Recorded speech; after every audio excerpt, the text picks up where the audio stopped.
for entrando, eu vou aceitando aqui depois. Pode ser? Você tá com o áudio desligado, professor. Vamos lá, pode ser. Pode ser? Então tá bom. Bom, então, quero dar boa noite para todo mundo. Se começa mais uma semana das nossas aulas da Liga Acadêmica de Cirurgia, então é uma felicidade para a gente também. Começando mais o mês de junho, a gente já fechou o mês, acho que 2 meses, né, quase, de aula, e vamos começar mais um aí, fechando o mês também. Então, hoje a gente fala um pouquinho sobre estomatologia, e eu estou muito contente do professor Cássio, que é da nossa casa, ter aceitado dar essa aula para a gente. E acredito que em nome da Aline, que também está aqui, em nome do professor Delson, a gente está muito feliz. Falar um pouquinho do professor, né? Ele é doutor em estomatologia pela PUC, do Rio Grande do Sul, é professor associado do Departamento de Estomatologia da UFPR, é preceptor e tutor de odontologia da residência e extensão hospitalar e da oncomatologia, e é professor do curso de odontologia e atua também no complexo do Hospital de Clínicas da UFPR. Então, professor, a aula é toda sua. Muito obrigada pelo convite de novo, pelo aceito do convite de novo. Eu é que agradeço, Lorena. Quero só me certificar de que estou fazendo as coisas certas por aqui. Então, imagino que agora vocês estão vendo a tela toda. Sim. Ok. Ótimo. Você pode só apertar no clicar ali embaixo. Ó. Ok. Perfeito. Maravilha. Muito bem. Lorena, o agradecimento é meu, à Liga Acadêmica de Cirurgia, aos professores da disciplina, Delson, Nelson, Aline, Rafaela, né, pelo lembrete do meu nome para estar aqui ocupando esse espaço junto com vocês. Eu tenho acompanhado com muita alegria, muito entusiasmo a forma como a Liga tem realizado suas atividades de maneira intensa. É um momento realmente de florescimento das atividades remotas. Essa amostra que nós tivemos aí com os colegas colocando os seus locais de origem realmente dá a dimensão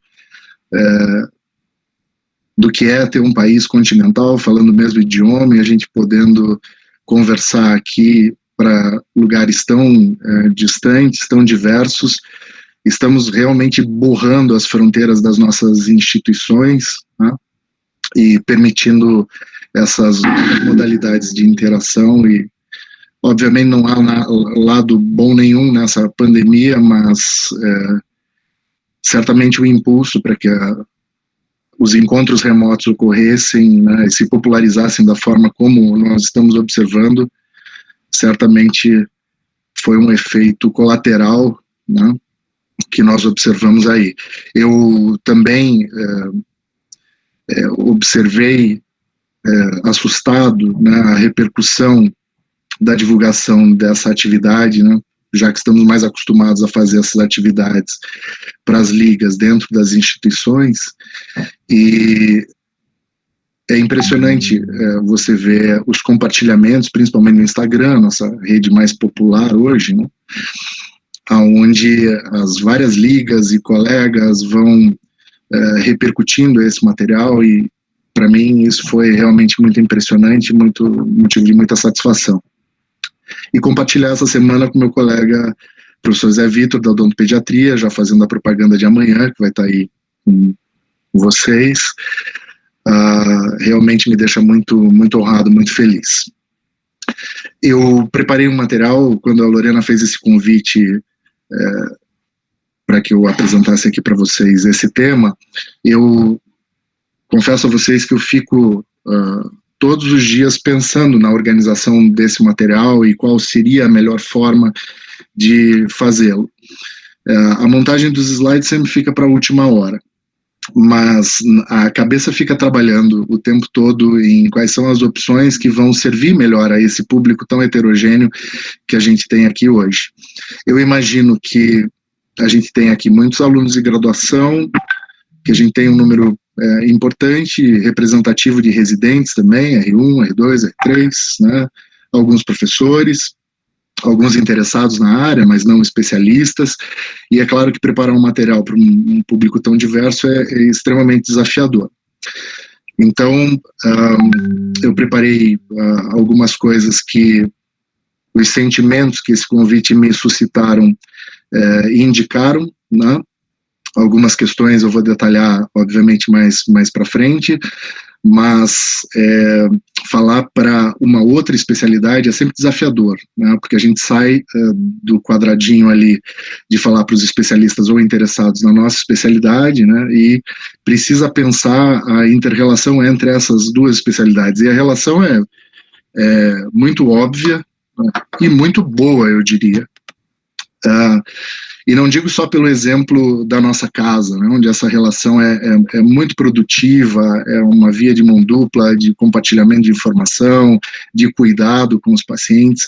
Eu venho de uma formação, como Lorena mencionou na minha apresentação, que é uma formação hospitalar. Eu me tornei estomatologista, né, uma formação mais sólida. No momento que eu me encontrei, me olhei no espelho um dia e disse: puxa, eu sou um estomatologista, foi pelo treinamento intensivo realizado nessa instituição, na Avenida Ipiranga, em Porto Alegre, onde eu pude desenvolver o gosto que já tinha na graduação por essa especialidade. E uma das características deste hospital, onde fiz meu treinamento, é que o espaço desse treinamento é compartilhado com cirurgiões bucomaxilofaciais, né? O professor Delson, o professor Nelson conhecem bem a instituição, sabem da força que ela tem também na área de cirurgia bucomaxilofacial, e nas minhas disciplinas de doutorado, nós tínhamos um espaço, né, onde as aulas eram conjuntas com os alunos da cirurgia bucomaxilofacial do estrito sensu, e também com alguns residentes. Então, isso trazia um ambiente de convívio muito agradável, fiz ótimos amigos nesse espaço, e me permitiu perceber que o treinamento na área de estomatologia e cirurgia eram absolutamente complementares em muitas situações, e essa complementariedade que eu quero conversar um pouco aqui com vocês hoje. Era muito bacana também, no ambiente dessa pós-graduação, perceber uma característica que e eu vou falar algumas coisas dessas características que são minha percepção em relação à cirurgia bucomaxilofacial e também a minha especialidade, que é uma sensação de pertencimento, né, que a gente observa nos cirurgiões, pelo convívio intensivo que eles acabam tendo, né, no seu treinamento, nas instituições onde prestam serviço. É muito bacana de observar a maneira como se organiza a cirurgia bucomaxilofacial com um espírito de corpo, né? Essa vivência hospitalar, depois na minha instituição, felizmente teve sequência, graças ao Complexo Hospital de Clínicas da Universidade Federal do Paraná, onde eu pude trazer um pouco do meu treinamento em Porto Alegre para, principalmente, né, agora, a residência em atenção hospitalar, que oferta 2 vagas para cirurgiões dentistas anuais. Então já fica aqui uma propaganda e um convite àqueles que têm interesse em realizar seu treinamento nessa área. Participação da estomatologia, a formação de um estomatologista é bastante dependente do ambiente hospitalar. Eu diria que, junto com a cirurgia bucomaxilofacial, nós temos talvez as 2 especialidades odontológicas com a melhor interface com a medicina, né? A cirurgia bucomaxilo, obviamente, com as disciplinas cirúrgicas, a estomatologia numa interface fantástica com clínica médica. Então, essa dobradinha é antiga, é extremamente produtiva e não é exclusiva do ambiente hospitalar, né? Já que na atenção primária, na média complexidade, também o nosso dia a dia é feito de atendimentos ambulatoriais. Essa brincadeira feita pela nossa aluna de doutorado, a Nicole, acho que explica muito bem um pouco dos sentimentos que todos nós temos no treinamento nessas áreas, né? Um treinamento que precisa ser realmente cotidiano, não há meia formação nessas áreas, ela precisa ser uma formação realmente intensiva, imersiva, e que considere os diferentes cenários de atuação que a gente tem. Então, esse aspecto da estomatologia é talvez uma contribuição extremamente relevante que a gente possa dar à cirurgia bucomaxilofacial, no sentido de que os estomatologistas acabam por fazer um treinamento que perpassa os 3 níveis de atenção, né, e tem essa dimensão clínica muito forte, né, a dimensão clínica, o preparo para a condução, o cuidado dos pacientes nas diversas etapas de atendimento, é uma dessas características da especialidade que me traz, assim, imenso fascínio, imenso gosto. Nosso ambulatório funciona ao lado do centro cirúrgico da cirurgia bucomaxilofacial, então os nossos caminhos de interface com os colegas aí é ainda mais facilitado por essa proximidade. Bom, eu separei, então, algumas ideias para trazer para vocês e dividi a apresentação em 2 mensagens principais, né, que eu chamei de mensagem 1 e mensagem 2. Primeira parte da minha conversa com vocês, a mensagem 1, ela vai estar mais afeita a certas obviedades, né, do que imagino que vocês esperassem encontrar aqui, né. Obviamente, um capítulo extremamente relevante para nós é o compartilhamento de casos das lesões do complexo maxilomandibular, principalmente as lesões ósseas, né, talvez onde hajam mais trocas, né, entre as nossas especialidades, e ambas, né, bastante dependentes da patologia oral, né. Eu não tenho formação como patologista oral, tenho um interesse na área, óbvio, como todo estomatologista tem, e sei que tanto para estomatologistas como para cirurgiões bucomaxilofaciais, a compreensão dos processos elementares, né, fisiopatológicos das doenças e a proximidade também com a patologia oral é extremamente importante. Então, nesse primeiro capítulo das obviedades, né, eu trago para nós algumas considerações sobre lesões comuns, situações comuns que nós enfrentamos no dia a dia da clínica, né, e que representam um desafio para o cirurgião em treinamento ou para o cirurgião no seu dia a dia de atividades, né. É impressionante como nós ainda vemos casos como esses, né, e na fase de treinamento, principalmente no momento preliminar, os alunos em contato com essas situações são capazes de pensar em absolutamente tudo, menos nas situações mais óbvias, né? E são surpreendidos muitas vezes quando nós os levamos a discutir que, puxa vida, não é melhor pensar primeiro na situação da destruição dental aí do que considerar hipóteses raras, difíceis ou pouco usuais para esse aumento de volume palatino que é observado nessa condição, né? E uma das manobras que nós observamos que tem uma contribuição tremendamente relevante na aproximação com esse caso, antes às vezes até do exame de imagem, né, ou em paralelo ao exame de imagem, é certamente a exploração, né, dessas lesões no seu aspecto interno. Se essas lesões têm algum componente líquido ou pastoso, elas são passíveis desse tipo de manobra semiotécnica que vocês estão vendo aí, né, feita com um instrumental bastante simples e barato e que permite a observação daquilo que muitas vezes a radiografia não vai ser, os exames de imagem não vão ser capazes de mostrar. Então, quando nós temos a destruição dentária da forma, o abaulamento que é observado ali, a presença do líquido, da forma como vocês observam na seringa, né, esse conjunto de informações leva a um padrão de hipótese diagnóstica que é necessário se pensar como cirurgião bucomaxilofacial, né? É necessário se pensar nestas simplicidades, nessas situações corriqueiras, né? Mais para frente, obviamente, discutir quais são as situações onde esse corriqueiro requer cuidados para que a gente considere as exceções. Embora seja uma manobra bastante simples, a punção aspirativa para observação do líquido não passa disso, a observação do líquido, tá?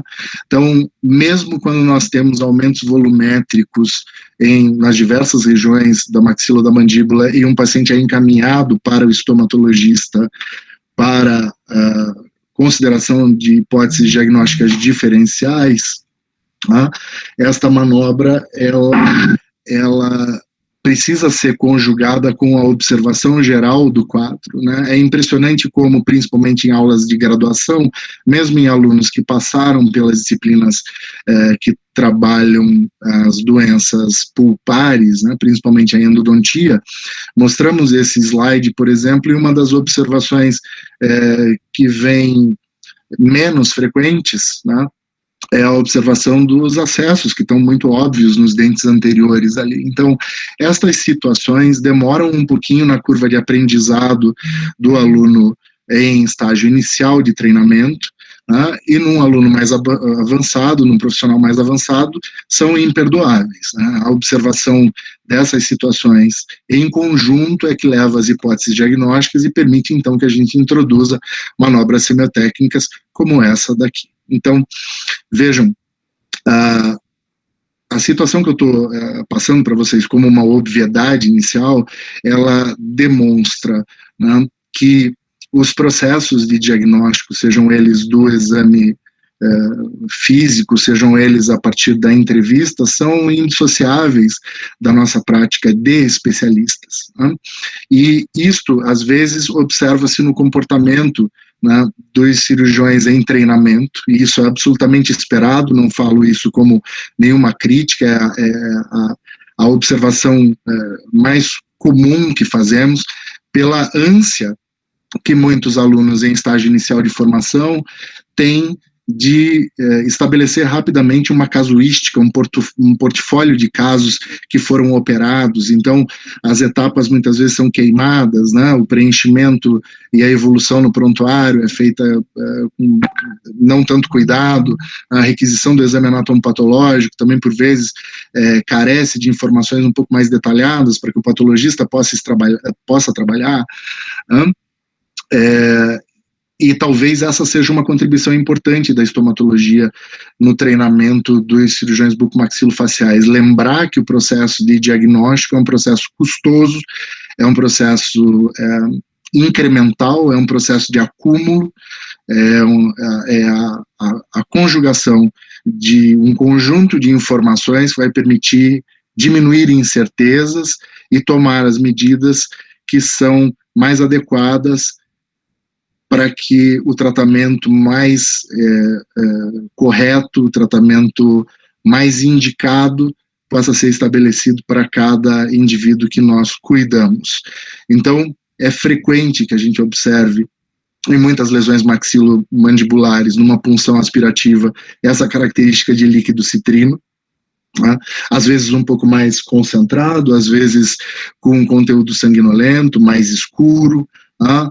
Mas a observação dessa condição ela é bastante importante no pré-operatório e também dá ao profissional, ao cirurgião, um pouco mais de segurança na abordagem dessas condições. Mesmo quando nós temos pacientes desdentados, como esse que eu estou mostrando aqui para vocês, esta senhora, né, com aumento de volume, cuja procura, a clínica, foi baseada na sua percepção de que a prótese inferior não se adaptava mais. Então, às vezes a queixa, ela não é uma queixa apresentada como, eu acho que eu tenho um aumento de volume, ou me nasceu uma coisa diferente aqui na boca, né? Como comumente nós ouvimos das pessoas. Às vezes as queixas são apresentadas pelo seu lado de maior impacto na vida cotidiana. Então, o que incomodava essa senhora era que a prótese parecia não estar adaptando-se muito bem, né?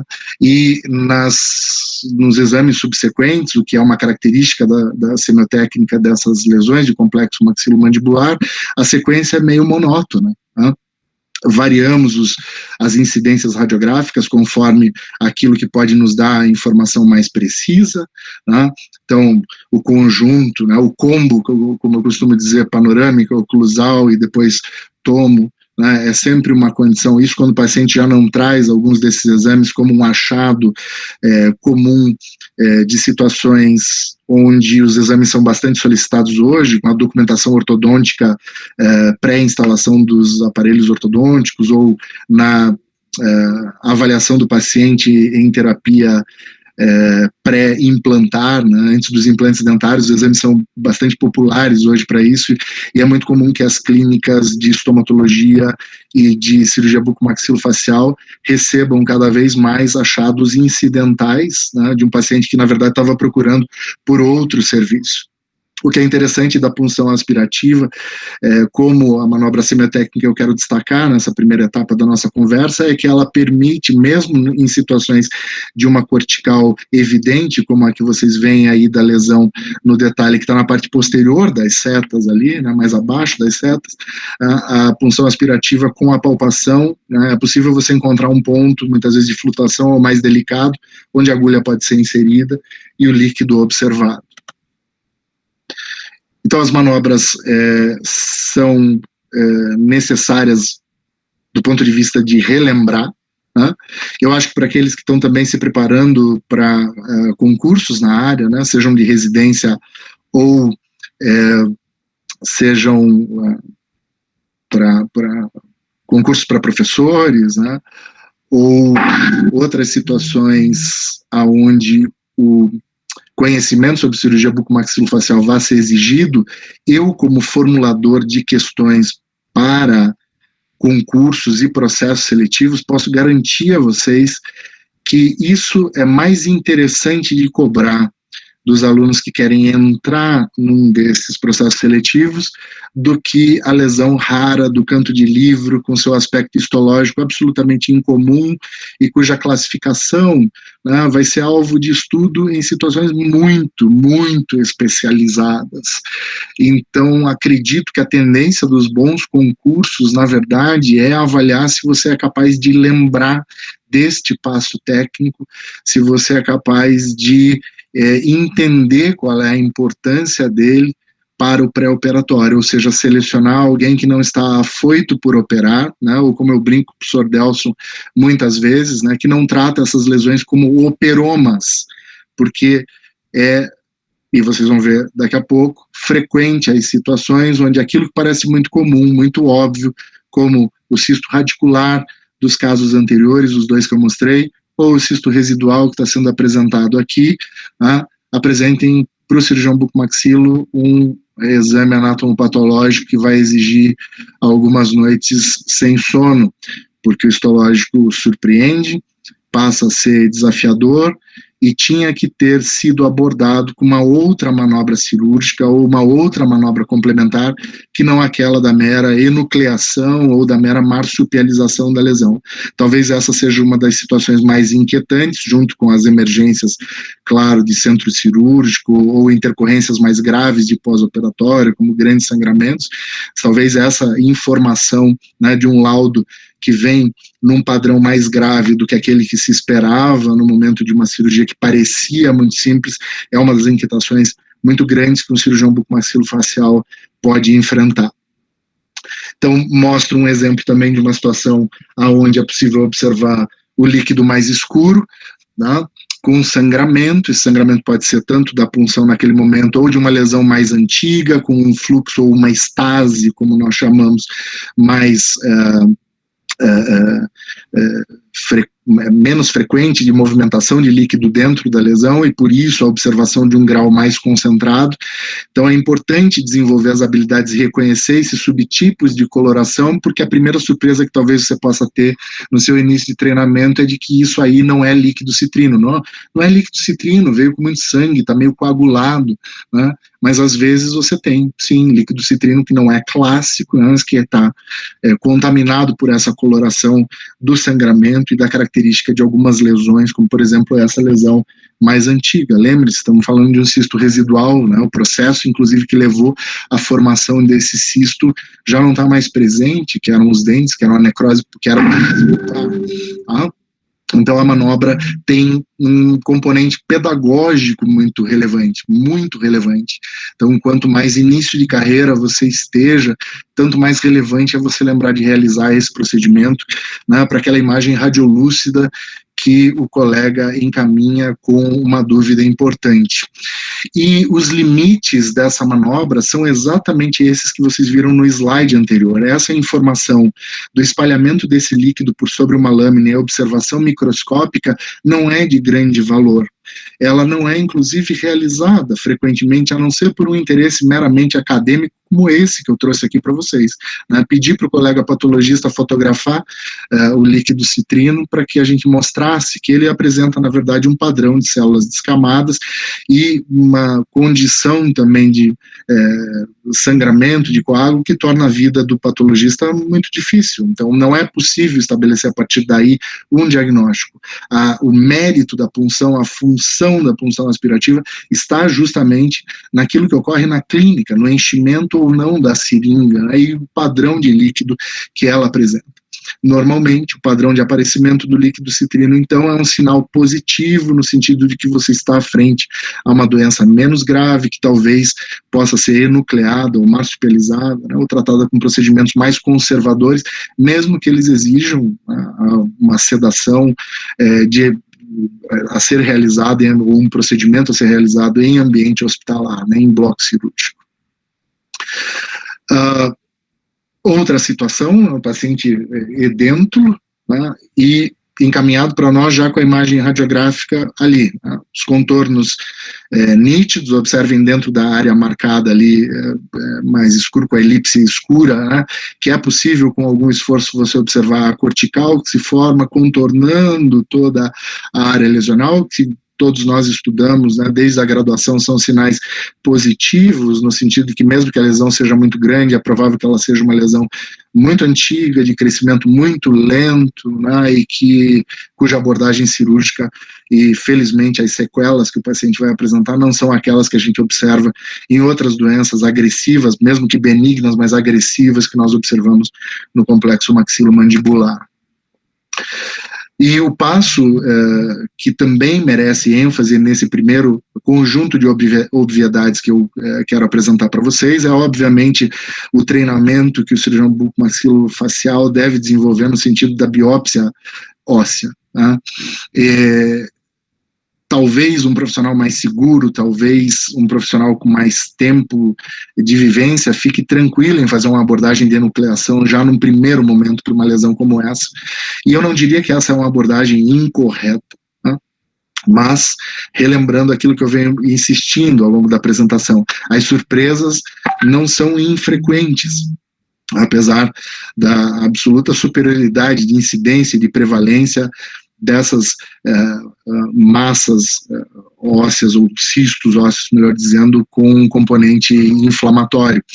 O passo da biópsia é certamente bastante necessário, né? Significa para o paciente realmente uma consulta a mais, um pós-operatório a mais, às vezes é um transtorno realmente fazer isso em 2 etapas, mas na insegurança, na dúvida, e para diminuir o componente de incerteza relacionado com um tratamento cirúrgico mais abrangente, ela é sempre uma manobra que traz para o cirurgião, para a equipe toda, maior segurança, maior tranquilidade no momento de instituir a terapêutica resolutiva para cada caso. Então aí vocês observam um acesso cirúrgico um pouco mais amplo, a observação já da membrana cística, então todo esse aspecto de exploração operatória inicial também vai dando ao cirurgião para a segunda etapa muito mais tranquilidade. Esse é um caminho que nós dividimos muitas vezes com os cirurgiões bucomaxilo, né? Às vezes alguns estomatologistas com treinamento, com um gosto maior pelo trabalho cirúrgico. Não são todos os estomatologistas que trabalham assim, nisso a gente é muito parecido com a dermato, com a otorrino, né? Nem todos os otorrinos gostam também da vertente cirúrgica, trabalham mais na vertente clínica, da especialidade, na dermato da mesma forma. Conosco não é diferente, alguns estomatologistas ousam mais nos procedimentos cirúrgicos ambulatoriais, talvez o cirurgião bucomaxilo já receba esse indivíduo com essa cápsula e um exame anatomopatológico, o paciente pronto para o procedimento resolutivo, então com mais informação. Então essa é uma outra parceria muito interessante que muitas vezes ocorre, né, entre o estomatologista e o cirurgião bucomaxilo. mais algumas imagens demonstrando algumas características de técnica de biópsia óssea. Afastamento de retalho não é tão grandioso, né, o suficiente para que se possa alcançar um componente capsular ou tecidual relevante para o exame anatomopatológico, né, manipulando o tecido muitas vezes apenas o suficiente para ter uma janela de conveniência para a amostragem tecidual. E o tratamento dessa amostra deve ser o mais delicado possível, lembrando que o patologista depois vai cortar isso no micrótomo e quer ter a arquitetura tecidual o mais preservada possível para observação microscópica com qualidade. Então, o ato da biópsia, ele por vezes exige do cirurgião bucomaxilo que ele esqueça um pouquinho, né, a radicalidade de outros procedimentos e trabalhe de uma maneira um pouco mais fina, né, no tato fino, no sentido de colher a amostra, ou amostras, não precisamos ter uma amostra só, que permitam ao patologista, então, a observação mais detalhada e tecnicamente mais cuidadosa das características teciduais que essas lesões apresentam. Então, é comum a gente encontrar, então, nos cistos maxilomandibulares, principalmente os inflamatórios, né, esse vazio depois da punção ou no transoperatório, né, e isso já dá também para o cirurgião bucomaxilo uma segurança em relação à sequência dos procedimentos que serão realizados na sequência para a resolução dos casos. Passar um pouquinho mais rápido aqui, Lorena, para garantir que a gente tenha e cumpra o tempo necessário aí. Então já vou mostrar aqui para vocês logo após o fechamento. As amostras não precisam ser grandes, não precisam ser gigantes, mas elas precisam ser representativas do todo da lesão. Eu posso separar essas amostras em 2, 3 frascos diferentes, se tiver inseguro com relação à qualidade dessa amostra, né? Se eu tiver um procedimento onde as coletas são feitas em pontos muito distantes um dos outros, essa também é uma manobra que eu posso realizar, sem que isso impacte, obviamente, custos ou outras situações que talvez tragam preocupação ao usuário. Na questão das amostras teciduais, é bom levantar alguns problemas, né?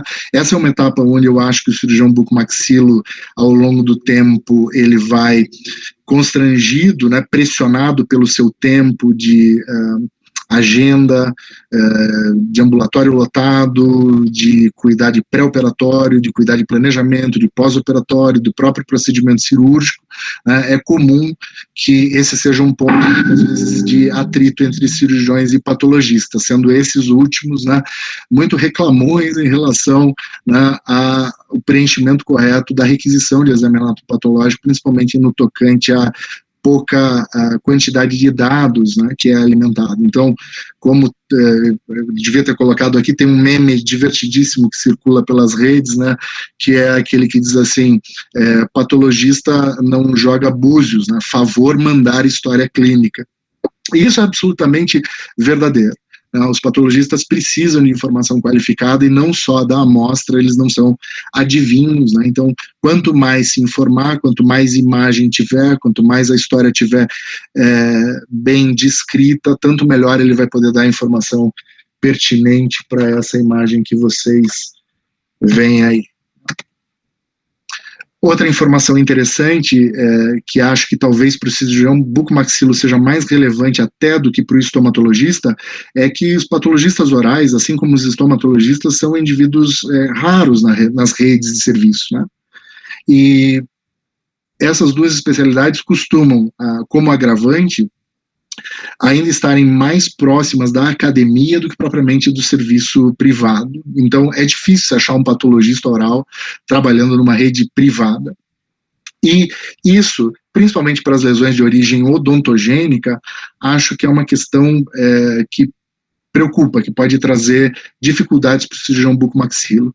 Não é fácil para um patologista médico, né, sair da sua área mais generalista, até porque os patologistas também se especializam bastante, mas não é fácil ele sair da sua área de expertise e dar um diagnóstico de ameloblastoma, de cisto dentígero, né? Ele pode sofrer um pouquinho também nesse aprendizado. Então, sempre que possível, né, quando isso for possível, é relevante tentar trabalhar com um patologista que tenha formação em odontologia para as lesões do complexo maxilomandibular. Bom, como eu não estou vendo vocês, pergunto se vocês estão acompanhando bem. Tudo certo? Lorena, pode me dar um feedback? Tudo certo? Que bom. Ótimo. Qualquer questão, estou por aqui. Bom, esse próximo caso é preparado por um colega que trabalha na Universidade Positiva, o professor Alan Giovannini, demonstra, né, eu vou fazer alguns casos aqui, eu vou apresentar os casos para vocês um pouco desmontados, uma sequência que não é a sequência lógica que nós normalmente apresentamos os casos. Então, o desafio que eu coloco para vocês eu imagino que seja difícil para todos vocês, né, ao observar essa lâmina, salvo alguém que tenha formação específica em patologia oral, dar um diagnóstico. Tá? Então, parem um pouquinho, olhem para essa condição, mesmo que ela não esteja na melhor resolução possível para esta apresentação, mas por aí vocês já imaginam que é uma situação, obviamente, desafiadora. Né? E é uma informação muito relevante.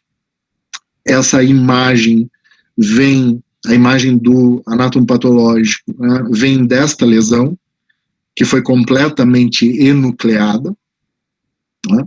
Então, eu estou mostrando invertido de propósito, né? E ela foi enucleada a partir desta loja óssea.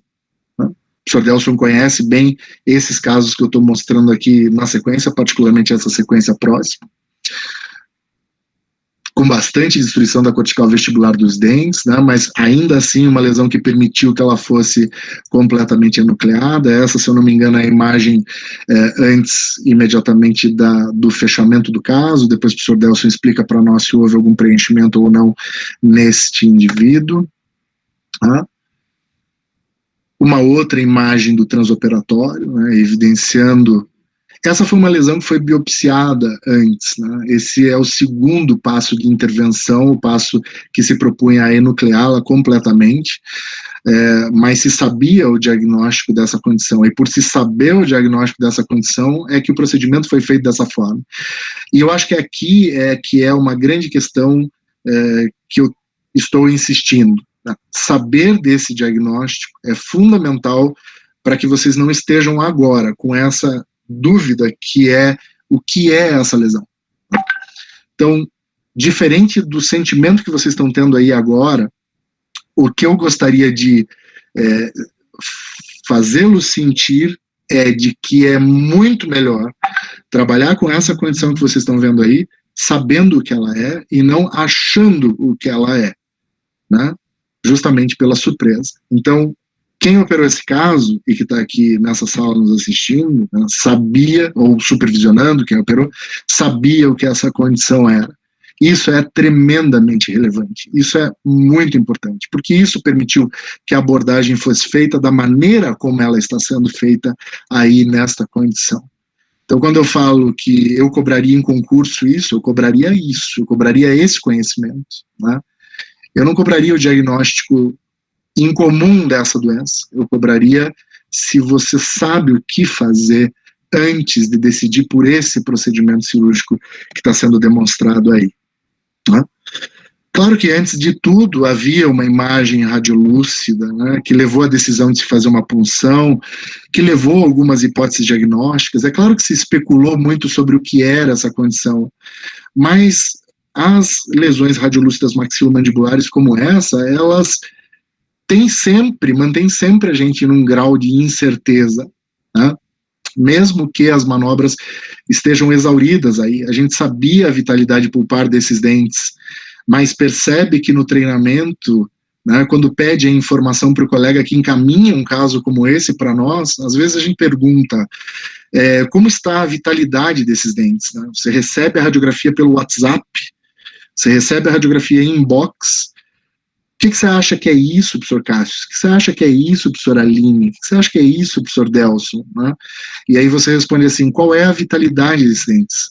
Ah, não sei, não vi, não fiz o teste. Então isso surpreende negativamente, porque demonstra que não houve uma compreensão de que conhecer a vitalidade, né, conhecer mais informações sobre o caso é fundamental, inclusive para você referenciá-lo, né? Não só para tratá-lo, para referenciar o caso. E esse caso lá atrás, né, junto com a radiografia que foi encaminhada, obviamente ele foi puncionado. E há uma diferença que eu quero que vocês observem nesta punção, que é explicada pelas imagens que eu mostrei até agora. Então, o histológico desse caso, mais aquela imagem transoperatória, mais a imagem da peça cirúrgica, explicam por que esta seringa está vazia. E esse é outro achado importante para as decisões que o cirurgião toma, no sentido de exames complementares adicionais ou no sentido de fazer ou não a biópsia. Talvez o cirurgião com o líquido citrino fique mais tranquilo aqui, né, ele diga assim, não, se tem líquido citrino, provavelmente estou frente a uma lesão mais corriqueira, mais banal. Opa, agora se eu tenho uma seringa vazia, né, provavelmente estou frente a uma lesão sólida e posso estar enfrentando aqui um tumor odontogênico mais agressivo, né, e que requer uma abordagem cirúrgica, às vezes até com uma ressecção em bloco. Então os procedimentos cirúrgicos são muito diferentes, né, na dependência dessas informações que são coroadas no detalhe, né, do exame anatomopatológico. Então, não negligenciem esta imagem, não negligenciem essa informação que está aí. Ela não é uma informação vazia. A seringa vazia é uma informação muito relevante, é uma informação muito importante. Inclusive, é uma informação de que às vezes você está no lugar errado da lesão, né? Bom, quando o caso foi encaminhado para nós, ele tinha a queixa principal, né, o motivo do encaminhamento é que havia uma assimetria facial. Não havia grande modificação do padrão intraoral percebido pelo paciente, mas sim pelo primeiro clínico que avaliou, que era esse apagamento do sulco. Você já vê aí esse paciente numa fase pós-biópsia, então as características da mucosa já mostram áreas cicatriciais aonde o caso foi biopsiado, e por isso pôde-se fazer, né, pela informação da biópsia, que pôde-se fazer aquele procedimento de enucleação como demonstrado ali. Embora a enucleação para esta condição aí que eu estou mostrando, né, seja uma decisão ousada dos cirurgiões que trabalharam nesse caso, não é uma decisão hegemônica, levou-se em consideração aí para esse paciente uma série de outras condições, a idade, o tempo de evolução, a possibilidade desse indivíduo poder se sujeitar a um segmento adequado na avaliação da resolução ou não óssea, né? E são fatores que também não estão totalmente detalhados nos nossos livros-texto e que dependem dessa formação que a gente faz em cursos imersivos, como os que as nossas especialidades propiciam, né? Não são cursos de módulos quinzenais, de módulos de fim de semana, não são aperfeiçoamentos, né? São cursos que exigem imersão, são cursos que exigem uma entrega realmente para a compreensão desses quadros e para a necessidade de personalizar o atendimento para as pessoas. Vocês devem estar curiosos com o diagnóstico, né? Pô, esse cara não fala o diagnóstico, né? Eu vim aqui para estudar o diagnóstico, era uma palestra de estomatologia, o cara não fala o diagnóstico. Eu deixo vocês pensando sobre o diagnóstico. Posso revelar no final, quando a gente fizer a discussão. Sempre tem um espacinho onde a gente pode quebrar um pouquinho a cortical, ou às vezes ter um ponto de flutuação de entrada para a seringa para fazer a punção exploratória. Último caso dessa primeira sessão de obviedades aí, acho que penúltimo, bom, enfim, é um outro paciente, o professor Delson conhece bem, essa já é uma intervenção de biópsia óssea, e eu quero que vocês observem a seringa, tá? Líquido citrino, certo? Então, líquido citrino, possível que eu esteja aí frente a uma lesão cística clássica e, portanto, o tratamento nos componentes enucleação, marsupialização estariam bem indicados. Esse é o procedimento de biópsia óssea, então para aqueles que não viram, não conhecem, têm curiosidade sobre ele, é um procedimento bem menos invasivo, né, o suficiente para que você possa atingir um componente tecidual que permita ao patologista a análise anatomopatológica. E foi isso que os colegas da cirurgia bucomaxilo fizeram para esse caso, que foi encaminhado em primeiro lugar na estômago, por uma suspeita de um aumento de volume de glândula submandibular. Eu já detalho um pouquinho disso para vocês. O anátomo patológico revelou um padrão que o patologista oral gosta, fotografa, se diverte, quer publicar, né, ali onde está a seta, uma característica que lembra alguns momentos da formação do dente, né, fases que vocês desenharam lá nos ciclos básicos das disciplinas de histologia. O patologista adora esses casos, e esta informação é decisiva para o tratamento deste paciente.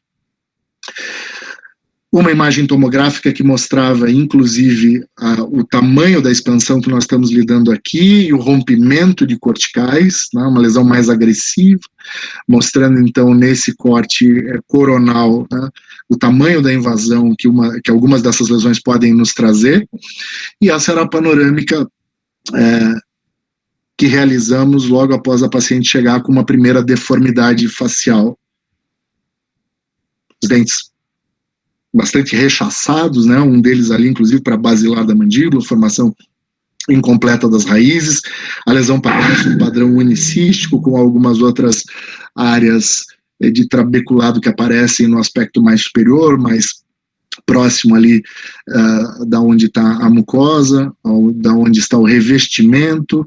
As raízes adjacentes parecem com o início de um processo de reabsorção, de destruição.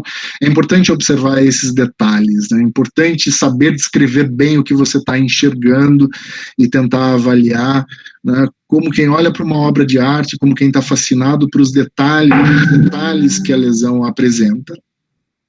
Clinicamente, num dos inúmeros retornos que essa paciente teve conosco, com a equipe da cirurgia, havia esse padrão de apagamento do sulco e havia também essa expansão que é possível de se observar, inclusive já escondendo um pouquinho a porção coronária do último molar ali do lado esquerdo de vocês, do lado direito da paciente. Então, olhando a imagem um pouquinho mais de longe, né, vocês devem estar aí pensando nas hipóteses diagnósticas, aqueles que estão mais habituados com a cirurgia bucomaxilofacial, com a estômago, com a patologia oral, certamente já tem algumas lesões candidatas a encaixar nesse quadro. Os professores da cirurgia bucomaxilo trabalharam com modelos estereolitográficos, né, que dão a dimensão da destruição que essa lesão apresentava, do abaulamento, e aí se justifica o porquê o encaminhamento dessa paciente para nós, ainda sem radiografia, foi feito considerando um aumento de glândula submandibular ou alguma doença ligada à glândula submandibular. Claro que agora é fácil a gente imaginar como é que pensou nisso, né? Mas lembre-se, essa paciente foi referida apenas com a inspeção e palpação da condição sem nenhum exame imaginológico. Tratamento foi um tratamento com ressecção de boa parte da mandíbula, né? O professor Delcio vai poder dar detalhes para a gente disso. No modelo estereolitográfico já se foi feita uma preparação preliminar, a placa foi preparada previamente, tudo isso porque se tinha uma informação de biópsia óssea. Tudo isso porque se tinha uma informação de biópsia óssea. Mas um passo que não dá para menosprezar, né, que foi absolutamente decisivo para a condição de tratamento desse caso. Eu insisto nisso porque os colegas cirurgiões conhecem inúmeros colegas que levam esse paciente para o bloco e vão fazer a ressecção completa sem ter essa informação. E isso nos arrepia, né, isso nos preocupa demais. Vejam o cuidado desse planejamento, vejam, né, a quantidade de decisões que uma família, que uma pessoa precisa tomar, né, e muitos dos nossos pacientes não têm o nível econômico, cultural, social, né, que alcance a compreensão completa do que está sendo feito aqui, né, imagina com um procedimento cirúrgico simples, né, e realmente nós estamos frente a uma situação de tratamento realmente com grandes repercussões na vida dessa pessoa. Tudo isso por causa de um apagamento de fundo de sulco e um aumento de volume extra-oral que vocês podem observar aqui. Então agora dá para entender que um colega encaminhe isso pensando, olhando aqui na imagem da direita, puxa, será que é um linfonodo que está muito grande? Por que será que ela está com esse aumento de volume desse lado? E o aspecto incremental que eu insisti com vocês, que deve caracterizar toda a construção do planejamento, né, da hipótese diagnóstica. Eu preciso realmente colecionar informações, ligar os pontos e construir conhecimento dessa condição a partir realmente do máximo de informações possíveis, sejam elas as clínicas, de imagem ou de exame patológico, que aí, insisto, foi decisivo para o tratamento que vocês viram ser indicado no caso dessa paciente. Esta foi uma evolução com um intervalo de tempo que nesta moça foi determinante se aguardar, porque quando ela nos foi encaminhada, ela estava gestando. Então, toda a equipe decidiu que, obviamente, esse tratamento só poderia ser feito depois que ela tivesse seu bebê, né, e que pudesse realmente se submeter ao procedimento cirúrgico. Então, nesse intervalo de tempo, uma lesão de crescimento autônomo como essa manifestou um crescimento importante, onde foi, obviamente, necessária a intervenção mais rapidamente, assim que ela estava disponível para o procedimento cirúrgico. Uma das características interessantes desse caso é que a destruição, né, ela pareceu um pouco menor após a gestação. O aspecto, enquanto ela estava gestando, era um aspecto mais exuberante na imagem da panorâmica. Isso nos faz pensar que talvez o quadro, né, da gestação exacerbe essas características tumorais, no caso dessa manifestação que eu estou mostrando para vocês aí. Claro que outras condições permitem que o cirurgião abdique do procedimento de informação amostral. Né? Tem uma lesão radiopaca, separando um pouquinho as raízes, não há nenhum componente radiolúcido, o aspecto é clássico, o diagnóstico se dá exclusivamente pela manifestação, pela imagem radiográfica, né? A exploração transoperatória mostra justamente o componente do que são essas radiopacidades, né, da característica similar à formação dos dentes. Então, esses são os casos onde nós dispensamos o procedimento amostral conseguido pela biópsia. Esse é o caso que se pode operar direto, né, que se pode levar o paciente para o procedimento sem a preocupação do componente, então, do exame anatomopatológico. Esse caso, se eu não me engano, foi operado pela professora Rafaela Escariô, ainda no tempo que ela estava cursando a residência ali com vocês, professor Delson, né? Então, aí é uma dessas situações onde sim é possível trabalhar sem que você precise fazer a biópsia prévia do caso. Uma outra situação onde as biópsias ósseas também estão indicadas são em algumas lesões de radiopacidade. Vejam novamente como se repete o padrão de apagamento do sulco, né, uma condição frequente nos pacientes que a gente atende e que compartilha com a cirurgia bucomaxilofacial, nessas deformidades de rebordo que no primeiro momento geram a dúvida se é tecido mole, se é duro, se está dentro do osso, se está fora do osso. Neste indivíduo, vejam a comparação com o outro lado, né, bastante diferente, fica bem evidente a condição que acomete o lado esquerdo do paciente, né, a exploração cirúrgica, nesse caso, com um afastamento do retalho mais exuberante, já se sabia a característica imaginológica da condição e havia se decidido por um procedimento de biópsia incisional. Claro que por aí vocês não vão poder ter essa noção, mas esta é uma condição de tecido completamente mineralizado e mesmo assim é possível, né, no procedimento cirúrgico, trabalhando com brocas, trabalhando com cinzel, levar até o fim o conceito de amostra tecidual. Então aí o que vocês estão vendo é uma biópsia óssea numa condição de lesão totalmente mineralizada, né, e que permite sua caracterização histológica para a decisão do melhor tratamento.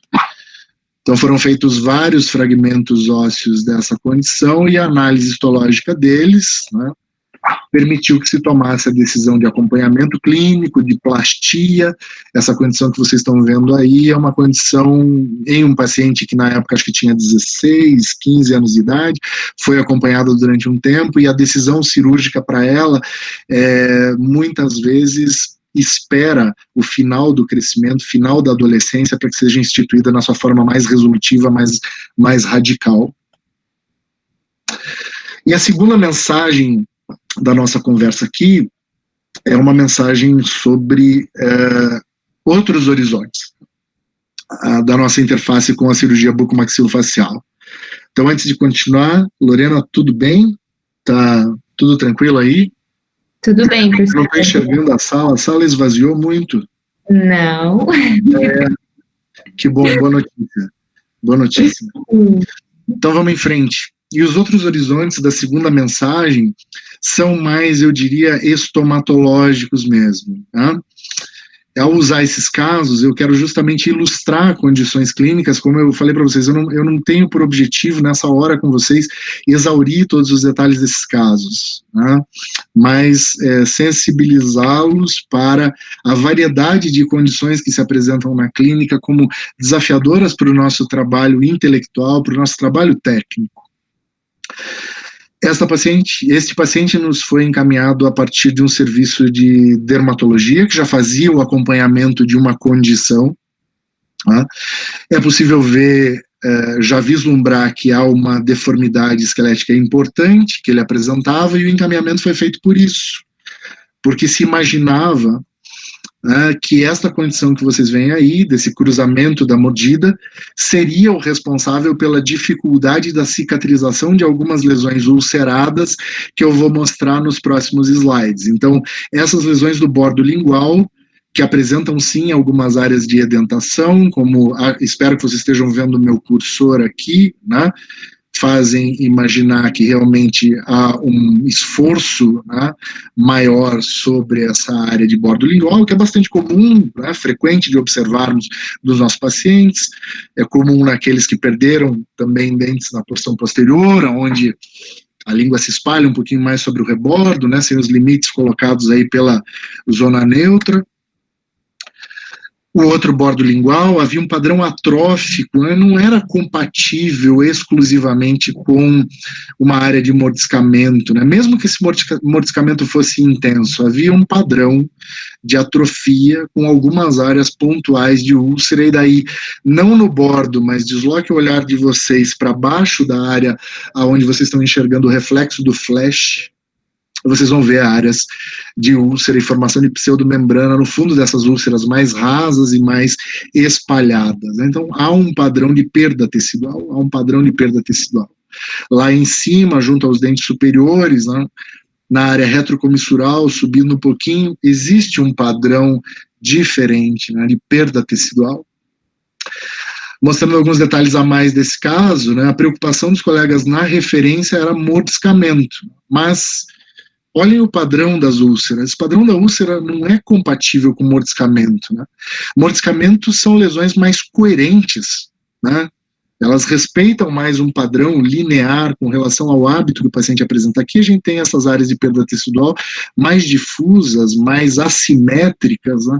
Mais desafiadoras para a compreensão de que você está frente a um quadro de mordiscamento. Particularmente essas lesões mais superiores da mucosa jugal, né? São difíceis, inclusive, de se alcançar para um mordiscamento, salvo se o indivíduo apresente na vestibular desses dentes algumas irregularidades, como brackets ortodônticos, né, restaurações defeituosas que justificassem o aparecimento dessa condição.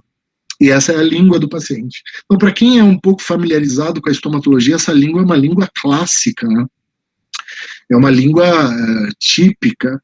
O estomatologista vibra quando vê essa condição. Ela é desesperadora para quem não tem o treinamento em estômato, mas para quem tem, né, olha essa condição e já encaixa esse quadro num padrão de manifestações do conjunto das doenças inflamatórias, não infecciosas, né, inflamatórias, às vezes com um componente autoimune, autoinflamatório, muito típico, né, muito padrão. E vejam, esse paciente vem no serviço, né, aonde se espera o reconhecimento dessas condições também, desse padrão de reconhecimento. Então, foi surpreendente para nós o encaminhamento, né, que levava em consideração que avaliássemos o paciente para uma ortognática e para que as lesões ulceradas intraorais não ficassem desse jeito, mas ele apresentava essa condição de autoimunidade, que era visível também na análise do tegumento.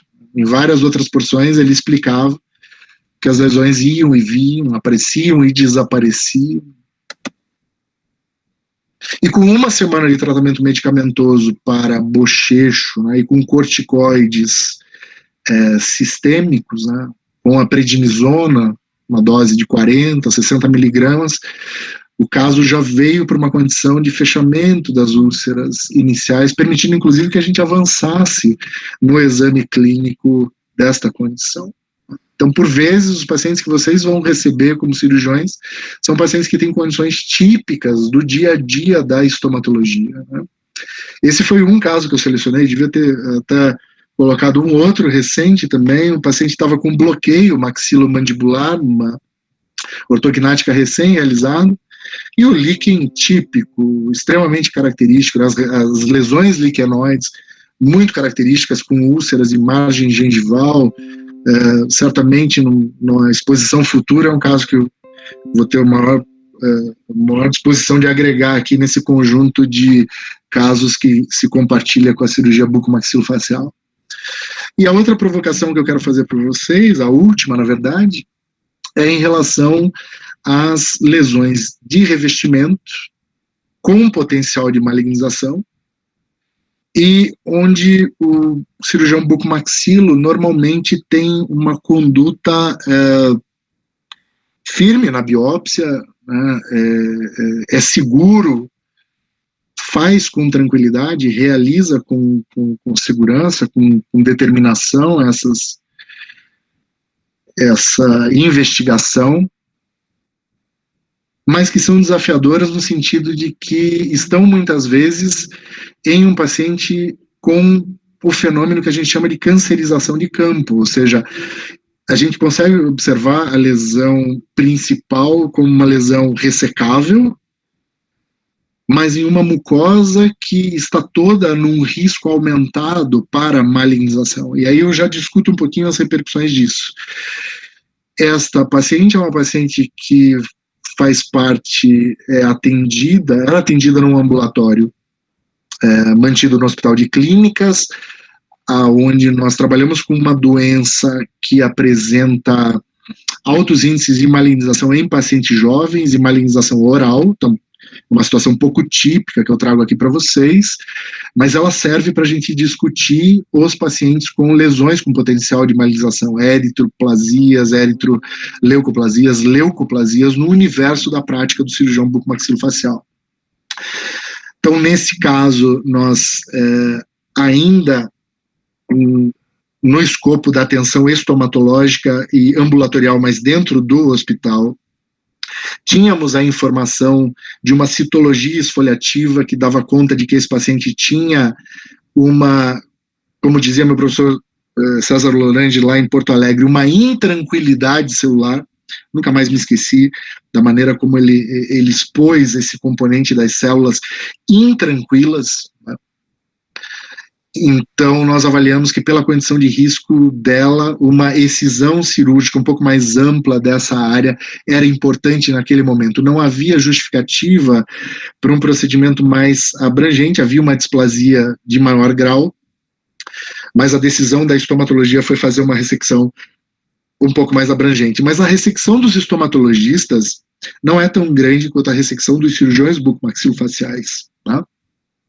E depois de algum tempo, a exata área próxima aonde essa primeira ressecção inicial que os estomatologistas acharam que tinham feito com uma margem adequada, recidivou. E aí vem o fenômeno da cancerização de campo e de que algumas doenças, elas apresentam um desafio realmente maior no sentido de definição dos seus limites, né? Às vezes esses limites estão invisíveis na observação macroscópica que a gente é capaz de fazer na clínica. E esse é o caso típico das intranquilidades celulares como essa que eu mostro aqui para vocês. Então essa paciente voltou a apresentar a condição, e é claro que nesse momento nós procuramos trabalhar numa primeira situação caracterizando a doença do seu ponto de vista citológico para decidir o melhor ponto de biópsia e se a biópsia estava adequada naquele momento. E a segunda biópsia foi decidida mostrando que a displasia continuava sendo uma displasia de alto grau e com as margens da biópsia comprometidas. E aí eu jogo a pergunta para vocês que estão aí atentos nesse slide. Aonde está a lesão? Quais são as margens? Aonde ressecar? Faço múltiplas biópsias para esse caso, para saber qual é o ponto exato? Múltiplas biópsias randômicas, como a gente faz nos tumores de próstata, né? Tira vários pontos e tenta definir qual é o grau de comprometimento da glândula toda. É muito difícil trabalhar essa condição, né? Principalmente quando nosso treinamento técnico é voltado à ressecção de algo objetivo, né? E que mesmo que eu tenha que aumentar as margens, né? Eu sei até onde que eu tenho que aumentar as margens, mas no caso do potencial de malignização, até onde eu aumento as margens? Então, o acompanhamento clínico, o segmento desses casos é talvez uma das contribuições maiores que a estomatologia tenha a dar ao cirurgião bucomaxilofacial. É bom ter um amigo estomatologista porque a gente treina muito essa paciência do segmento dos casos e da incerteza em relação à malignização. A gente é formado sabendo da nossa incapacidade de prever o que vai acontecer em situações de cancerização de campo. E isso é algo que precisa se aprender a trabalhar. Né? Trabalhar no emocional do profissional que atende esses casos. Então vocês vão ver fotos sequenciais onde, intranquilos, mas conscientes de que ainda não dava para fazer algo mais agressivo, nós vivíamos um dilema. E esse dilema envolvia que os cirurgiões bucomaxilofaciais costumam escapar um pouco desses casos, mesmo que a gente solicite, por favor, faça uma ressecção mais ampla aqui para mim, porque prevêem que eles estão no limite da oncologia. E, por outro lado, quando a gente recorre com esses casos ao cirurgião de cabeça e pescoço, para o cirurgião de cabeça e pescoço, ele não é suficiente para a abordagem cirúrgica que eles fazem. E isso é compreensível. Né? A agenda dos serviços de cirurgia de cabeça e pescoço é cheia de tumores enormes, de comprometimentos cervicais, de esvaziamento de pescoço, de leitos que estão ocupados para casos amplamente mais dramáticos do que esse que a gente está demonstrando. Então vejam o paradoxo, a gente fala em diagnóstico precoce de malignidades orais, né? Mas, por outro lado, quando entra na atenção terciária, encontra dificuldades em encaixar esse caso para ressecção mais ampla. Por sorte, nesse grupo de pacientes, e aí é uma condição muito específica da articulação das redes que a gente trabalha aqui com esses pacientes, com essa doença em específico, né, nós tínhamos um grupo que tem cirurgiões de cabeça e pescoço que são sensíveis para essa demanda aqui que nós apresentamos. Então, eles, em determinado momento, com a insistência das biópsias que vinham trazendo as displasias de alto grau, com o risco de, em algum local daí, estar o carcinoma in situ, né, eles, ao longo do tempo, vocês vão vendo aí a evolução que a lesão vai apresentando, e aí isso vai aparecendo para nós como um argumento cada vez mais forte para a gente pedir que eles façam a ressecção da lesão mesmo, né? Olha, está piorando, olha, as displasias estão ficando mais graves, olha, me parece que isso aqui logo, logo vai ter a úlcera que você tanto quer para operar. Felizmente, chega um momento em que eles topam operar. E aí essa é a minha preocupação para o cirurgião, minha provocação para o cirurgião bucomaxilo, né? Esse caso em algum momento anterior, né, será que está no escopo da cirurgia bucomaxilo também, né? Ou é lícito que a gente faça sempre a referência de casos com esse perfil na mão do cirurgião de cabeça e pescoço? É claro que eu não estou esperando uma resposta fácil para isso, e não acho que essa questão tenha uma resposta, mas eu quero pensar a partir da perspectiva de um usuário, de um paciente, que sabidamente tem uma condição de modificação grave do seu revestimento epitelial, que tem um risco alto de se transformar numa malignidade, mas que encontra essas barreiras para ressecção cirúrgica de lesões pequenas para o cirurgião de cabeça e pescoço e fugindo, chegando na fronteira daquilo que o dentista não quer ou não se sente tão à vontade para fazer. Enfim, posso revelar alguns diagnósticos, mas quero deixar o agradecimento especial, né, a todos esses atores que estão aí nesse slide de encerramento e que propiciam que a gente faça esse trabalho, que tenha um dia a dia intelectualmente desafiador, com tantos alunos interessados, criativos, trabalhadores. Eu fico louco da vida quando a gente ouve qualquer pessoa falar dos nossos alunos, né? Programa de pós-graduação nosso, o PET, a residência multiprofissional em Onco e Hemato, a Liga Acadêmica de Estômato, a Liga de Buco, o Hospital de Clínicas.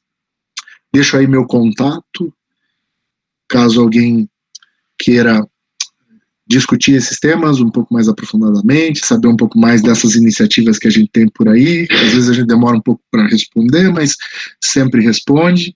E deixo uma propaganda também do aplicativo da nossa disciplina, cuidadosamente criado pela professora Juliana Schussel, pelo professor José Miguel Amenábar, meus companheiros na disciplina de estomatologia aqui da nossa casa, que está disponível no Google Play e também para iOS, e que tem aí mais informações detalhadas sobre todo esse conjunto de parceiros e que permite que a gente realize esse trabalho. A Liga Acadêmica, indiscutivelmente, um agradecimento muito especial pela oportunidade e, sobretudo, pelo trabalho incansável que vocês estão fazendo aí nesse período de isolamento. Tenho certeza que a gente vai sair desse isolamento com essas atividades, unindo ainda mais as ligas de Buco pelo país. Notável ver como vocês repercutem as atividades de uns e de outros e como isso tem feito tão bem para a nossa profissão. Então, parabéns por esse trabalho, obrigado por esse espaço. Cássio, antes que a Lorena abra para perguntas e faça os agradecimentos finais, a cada apresentação sua, eu me surpreendo positivamente, porque você, diante da tua experiência, principalmente com o PET, né, você sabe muito bem ser perspicaz naquilo que o aluno quer. Tem muitos alunos, obviamente é uma liga acadêmica, né? Tem muitos alunos de várias instituições e não te conhecem, mas essa tua abordagem, ela sempre é muito interessante, né? A gente, às vezes, quando trabalha na residência, o residente, ele está ávido, né? Está ansioso para operar, para fazer. E nesses casos que você mostrou, principalmente das lesões de língua, né, você traduziu com bastante felicidade, né? Se o estomatologista vibra, o cirurgião bucomaxilo, ele já quer operar, ele já quer fazer incisão, quer biopsiar, quer vir acompanhar. E muitas vezes não percebe nessa situação. Claro que existe todo um processo de diagnóstico, e nós lá dentro da universidade, para quem não é ou não foi o nosso aluno de graduação, nós temos uma parceria, além de sermos amigos pessoais dos professores, e isso é uma condição que ajuda bastante, mas é pela experiência, pela capacidade, né? Pelo envolvimento que tem em relação a isso. Então, todo caso que você não passar pela estomatologia, primeiro, e chegar lá na cirurgia, é encaminhado automaticamente, até para que os professores possam discutir com os alunos. Então, essa proximidade funciona muito bem. Claro que fora da academia isso é um pouquinho mais restrito, mas temos que pensar que muita gente vai trabalhar no serviço público, e você também, mais uma vez, é um precursor, um pioneiro, principalmente na teleodontologia, para quem te conhece, né, sabe que tem funcionado muito bem. Quando o Cássio falava no começo, puxa, mas vai Como é que uma pessoa, um profissional vai fazer uma avaliação 300, 400, 500, tinha até, me corrija se eu estiver errado, tem gente fora do país, no Mercosul, que fazia essas avaliações com você, e só o Cássio fazia. Tá? Não precisa nem dizer o que gerou toda essa situação, né? E hoje a teleodontologia é mais do que uma realidade, né? É uma ferramenta fundamental para aqueles que não têm acesso. Então, acho que essa abordagem é muito importante, porque achar que, não, eu tenho que operar, tem que parar um pouquinho, tem que pensar, tem que avaliar essa questão do paciente, perguntar, né? E como todo residente de cirurgia fominha, né? Um dia eu também fui residente, também fui fominha, continuo fominha, mas na oportunidade, é um outro momento, mas a sua abordagem foi muito boa, gostei muito, Cássio. Parabéns e obrigado mais uma vez pela sua apresentação, né? Agradeço. Eu que agradeço, Delson, pela oportunidade. É isso mesmo, a gente vai construindo ao longo do tempo um jeito de trabalhar, uma maneira pela qual gosta de se aproximar do conhecimento, né? E é importante a gente ouvir diferentes visões, né, sobre os problemas. Então, se contribuiu com uma forma diferente de enxergar o problema, eu fico muito feliz. Oi, Cássius. Também queria agradecer você por essa aula. E estava com saudades de ver uma aula tua. Sempre achei a tua didática muito interessante, a forma com que você instiga os alunos, né, e faz eles se esforçarem a pensar realmente. Acho fantástica a tua abordagem. E queria te dizer que eu estou com um presente para você aqui em casa, da turma da Rafaela. Já está há 2 meses aqui, e eu não sei quando eu vou te entregar, porque ela me entregou para eu entregar para você na Federal e começou a pandemia, mas está aqui, eu não comi nenhum bombom ainda, tá? Manda para o motoboy, o motoboy está funcionando. Eu vou fazer isso, me passe o endereço aqui no WhatsApp que eu vou deixar lá, senão eu vou acabar comendo o seu chocolate aqui. Até às 9 horas, por favor, aqui em casa, que eu estou precisando muito disso, viu? Tá bom. Obrigado, Aninha. Eu achei legal que você mostrou aquele caso de ameloblastoma, e realmente a primeira cirurgia foi a primeira foi na época da residência da Rafa, e depois, quando eu estava na residência, eu operei essa paciente também, porque eu acho que ela teve, nesse meio do caminho, uma recidiva, e quando ela chegou para mim, a gente teve que trocar, acho que pela 3ª vez, a placa dela, e a gente fez reconstrução com costela. E a grande dificuldade dessa paciente era que ela sempre sumia, e aí enxertava, e como ela não reabilitava com o implante, acabava perdendo o enxerto e soltando a placa. E até nessa última vez que a gente fez o enxerto de costela, eu consegui os implantes de forma gratuita para ela, a gente conseguiu o tratamento ortodôntico para conseguir reabilitar finalmente ela, e ela sumiu mais uma vez. Então, essa é a parte um pouco frustrante, às vezes, né, quando a gente está trabalhando aí na universidade ou no SUS. E outra coisa que eu queria falar em relação às lesões com característica de malignidade, na verdade, contar uma situação que aconteceu comigo e que mudou um pouco a minha conduta em relação a isso, que eu atendi uma paciente no consultório que estava com uma lesão bem pequena em dorso de língua, mas aquela bem característica, né, com borda irregular, bem característico de carcinoma espinocelular. E aí fiz uma biópsia incisional, mas a lesão era bem pequena, então já acabei removendo grande parte da lesão, mas a ideia era de biopsiar logo, para ter um diagnóstico logo, achando que eu ia acelerar o encaminhamento para o tratamento dessa paciente, né, e essa paciente foi encaminhada para o Erasto.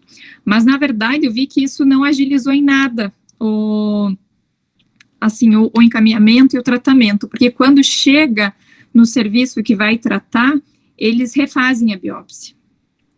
Então, assim, a partir desse momento, quando eu vejo que tem alguma característica muito marcante de suspeita de malignidade, eu prefiro já encaminhar para o serviço de referência, para já ser biopsiado lá, porque lá já vai ter o patologista que vai conversar com o médico que vai tratar. Então, não sei se vocês concordam, mas eu tenho seguido essa conduta.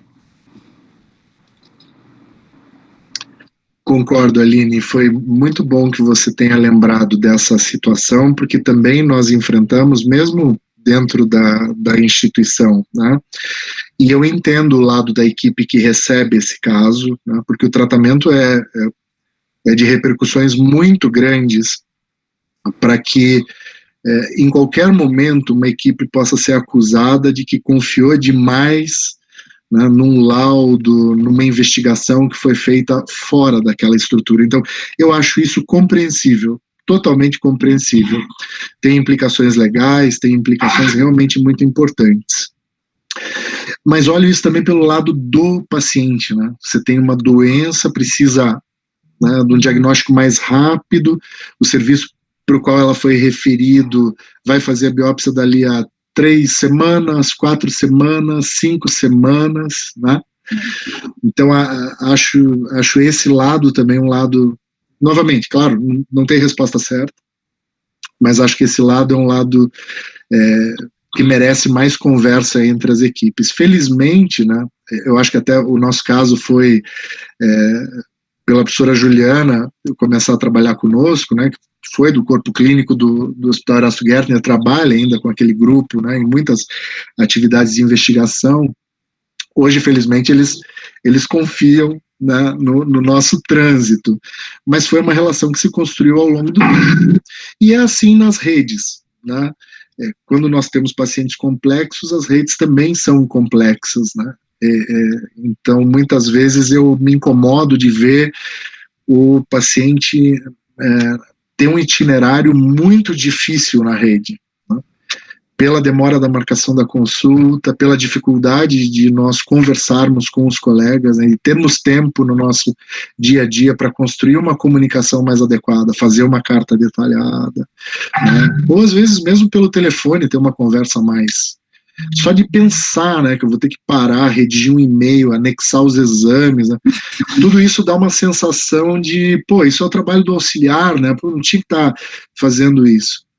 Mas é relevante que a gente guarde tempo para essa etapa do trabalho também, é bem relevante que a gente guarde saúde, energia, porque nessa etapa do trabalho, que inclusive na prática privada eu acho que deve ser bem remunerado, no setor público deve ser garantido que os profissionais tenham o tempo e a tranquilidade necessária para realizar essas etapas.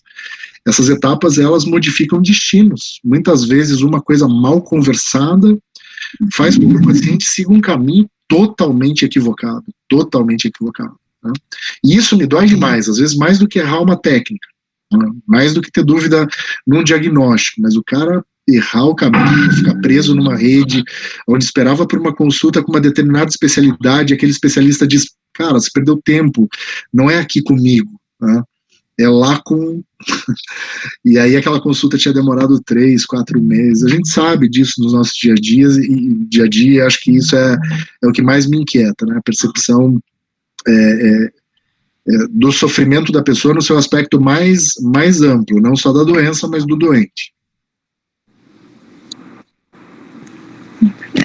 E achei legal que você comentou aí sobre essa necessidade de passar bastante informações sobre o caso, quando a gente manda, né, a solicitação do exame para o patologista, e tem até um artigo que mostra que os cirurgiões dentistas com mais tempo de formação são os que mandam fichas mais incompletas, né, quando pedem o exame anatopatológico. Isso deixa a gente um pouco triste, porque a gente insiste muito, né, com os alunos na graduação, eles saem bem treinados para isso, e aí no decorrer da prática eles vão perdendo isso, e é fundamental, né, inclusive anexar exames de imagens. Eu acho que é bem importante essa conversa com o patologista também, né. Eu aqui em Curitiba tenho alguns laboratórios já que eu gosto de trabalhar aqui, porque eu sei que eu vou conseguir falar com o patologista, né, se for necessário. E agora na universidade a gente também tem essa facilidade, né, quando a Juliana faz as lâminas também, de estar conversando com ela.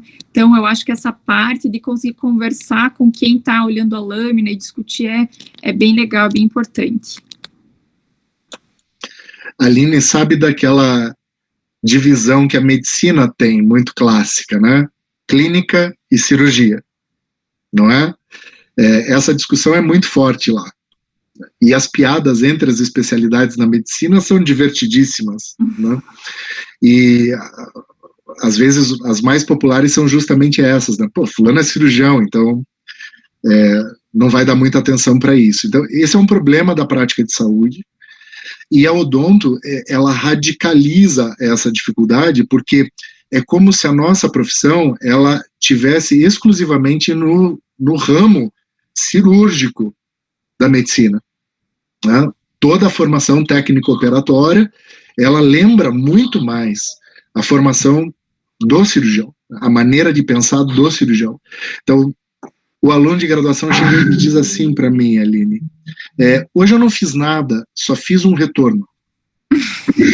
Eu acho que essa linguagem embute, né, ela revela para nós a desvalorização de atos clínicos fundamentais, mas que não estão lá na tabela descritas com um código. E eu acho isso grave. Eu acho que isso deve se combater. Hoje eu só dei um retorno, hoje eu só fiz a consulta. Puxa, né? A consulta é um ato técnico de extrema complexidade. De extrema complexidade. Então, tem paciente que a gente fica 2 horas né, em uma consulta e que a gente muda a vida dele naquela consulta, numa simples conversa, né?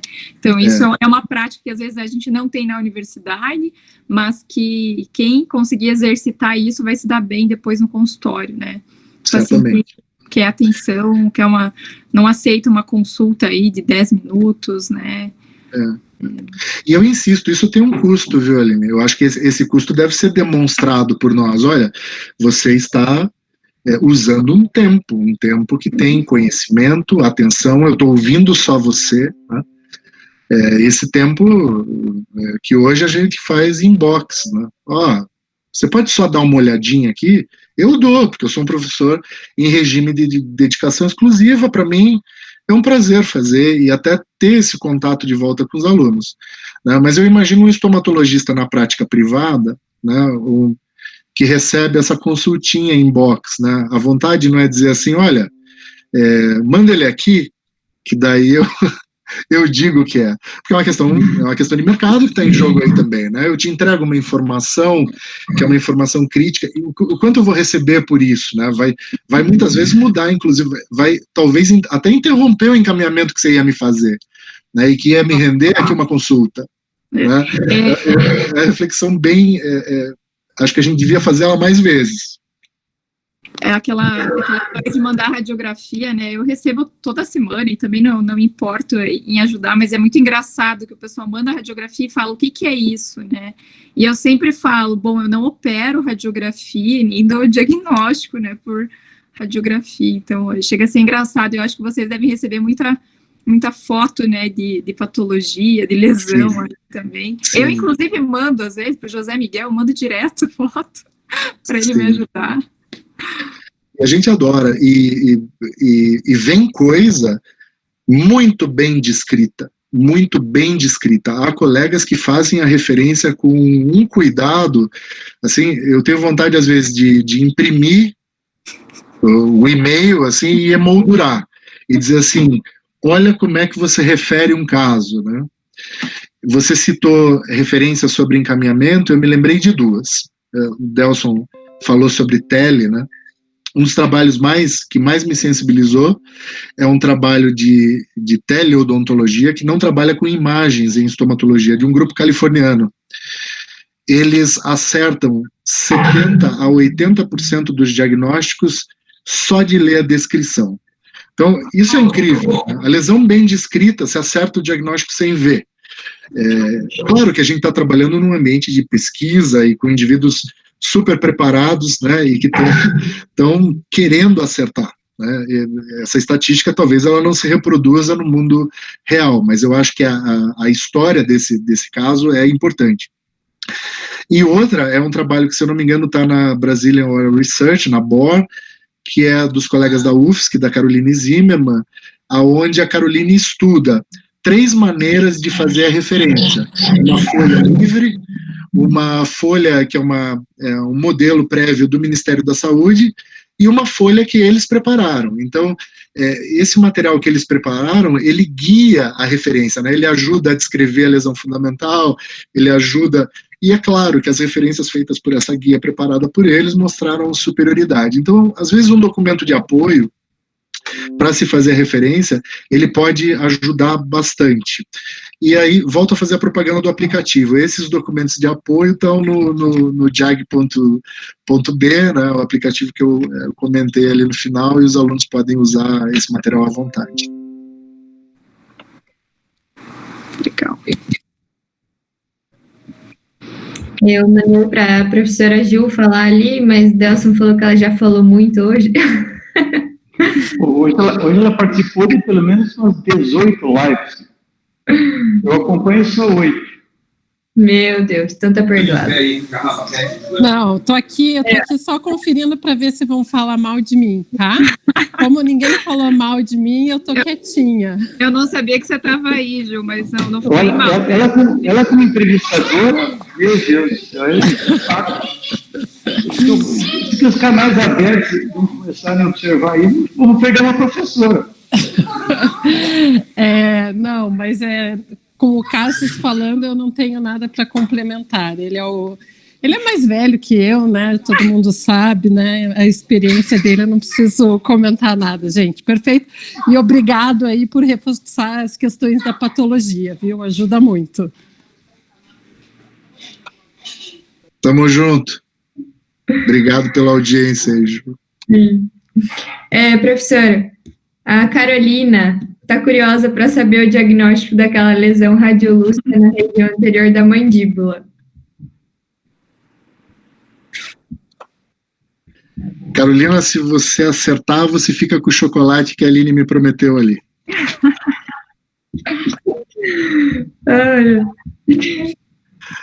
É um mixoma. Certo. Então, na sequência, eu acho que eu apresentei 2 cistos radiculares grandes, que são as expressões palatinas, apresentei depois um cisto residual, apresentei esse caso daí do mixoma, aí, Carol, a lesão apresentei o mixoma, daí o caso do ameloblastoma, da gestante, né? Depois, já me deixa, eu botei um outro computador de apoio aqui, para caso eu me perdesse. Isso, o amelo. Daí, depois eu mostrei um odontoma, eu mostrei uma displasia fibrosa óssea, que é aquele caso da cirurgia com vários fragmentos. Eu mostrei na sequência, né, o odontoma e depois uma displasia fibrosa óssea. Aí mostrei o caso do menino com eritema multiforme, não é líquen não, é um eritema multiforme, e o gatilho desse menino era um herpes labial. Esse caso nos deu um imenso trabalho, porque você precisa trabalhar com corticoides para controlar o eritema multiforme, mas ao mesmo tempo você facilita o aparecimento do gatilho, que é o herpes. Então tem que entrar com a ciclovir e corticoide juntos. Esse caso realmente foi bastante desafiador. Como vários casos de perder o segmento, né? Infelizmente, né? São poucos os pacientes que a gente consegue colocar naquele segmento idealizado. E o último que eu mostrei é a tradicional linha de pesquisa nossa ali no HC, com os pacientes de anemia de Fanconi, uma doença muito rara, né, de um componente de falência medular. Os pacientes são idealmente tratados com transplante de medula óssea. O transplante de medula óssea corrige a condição hematológica, mas não corrige o defeito de reparo de DNA, que é uma das condições mais graves dessa síndrome. E esse defeito de reparo de DNA faz com que eles tenham uma altíssima propensão a tumor sólido e também a leucemia mieloide aguda. E dentre os tumores sólidos que eles apresentam, a boca e particularmente a língua é o de maior incidência. Realmente é uma situação muito rara que calhou de estar no serviço que a gente trabalha, né? E aí conseguimos produzir um material interessante e colocar para esses pacientes um sistema de rastreamento que tem, ainda não chegamos no ideal, mas tem conseguido segurar um pouquinho, diagnosticar esses tumores um pouquinho mais cedo, como o caso dessa menina que eu mostrei. E essa menina que eu mostrei, até perguntei para o nosso residente hoje como é que ela estava, se ele podia me atualizar, né? Perguntei para o Júnior se ele podia me atualizar como é que ela estava, porque depois que a gente perdeu o segmento da doença de língua, que foi bem tratada, se eu não me engano, ela não precisou de abordagem de pescoço, mas essa menina fez um outro tumor esofágico.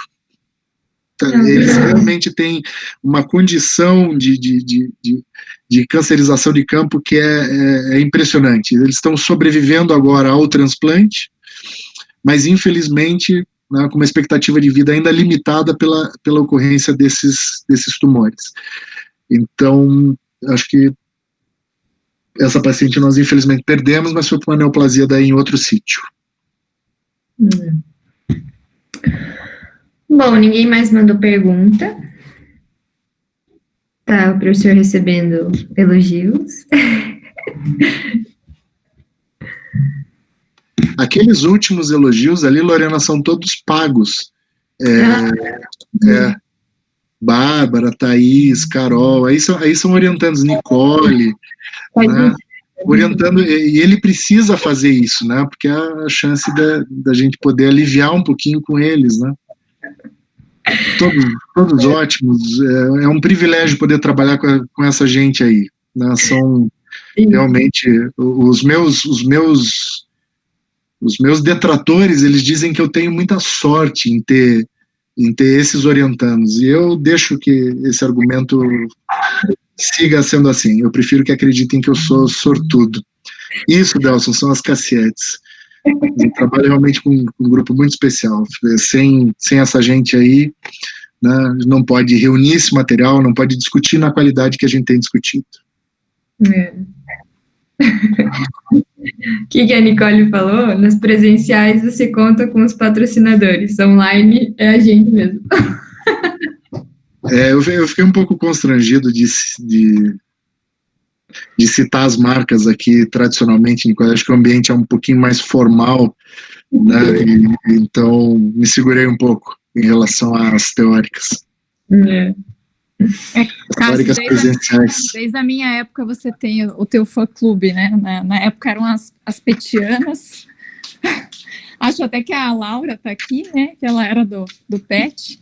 Então você sempre teve aí os seus fã-clubes. Que bom, fico feliz.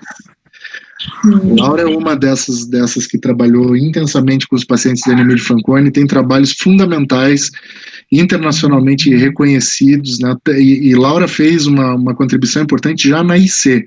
Na iniciação científica, a Laura já produziu um dado que não existia no mundo, e depois no mestrado aprofundou isso, e hoje, orgulhosamente, é professora lá em União da Vitória, é uma das orientandas mais talentosas que eu tive o privilégio de trabalhar. Laura também é uma prima distante, o que não invalida os elogios que eu acabei de fazer.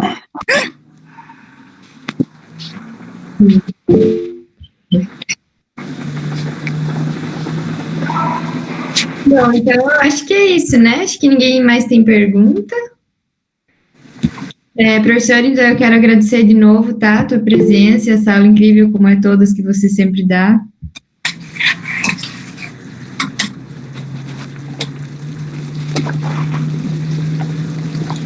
É isso, então.